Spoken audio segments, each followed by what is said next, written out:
nambazeho inama ko korona i Rwanda iganaho nganje nkabura intaho.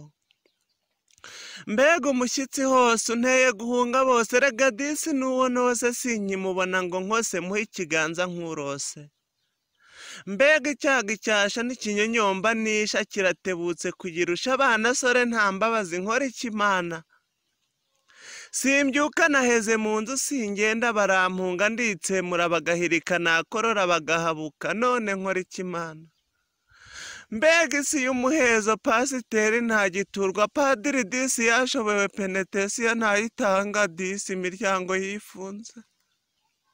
Nkora ikimana uziko icyaka cyakagwa nkigira nkasoma isosi isoni ndwanira n'ikibondo ngo mbone nkora ibondo.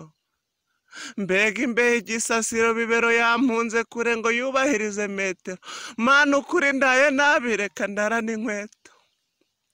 Uwanjye aheze imahanga ndege yanze kirehe ngo surene ko n'akarere kukarenga ari amahane kandi nyatinya cyane. Turizaga utetse iminsi irahuze yiba ibuzungu batitira bose, nibasenga nibasohoka nibasahinda nibanasinda. Uzikuje naguhomba gumahura ishenge udafata disi intenge ukayikwiza imirenge ikamara n'ababwenge. Aho ndi mu busaswa ndamahoro cyane ndatuje nta ntugunda ntegereje ko urujojo rukikuka nkagusanga. Erega muye na wa musaza imvi zuje uruhanga ubwenge ari ubuhanzi muhereje ikiganza ati sigaho ntugatete disi niba utazi ibyino ntumenye n'ibyiyo uri umupfapfa cyane gusuhuzanya suko no gupepera ugakwepa. Nta kiganza nta musaya ntahobe niyo uduhore nta yambi yo wintuka nyiheruka kera nta korona ubu intera isoni nta sano.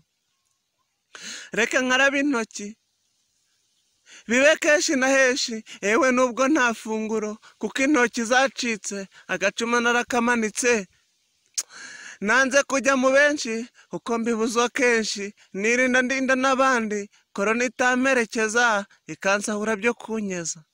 Ese nkora ikimana ese numvire cyane niheze simbunge nkarabe ibiganza mbitoze n'urucanda.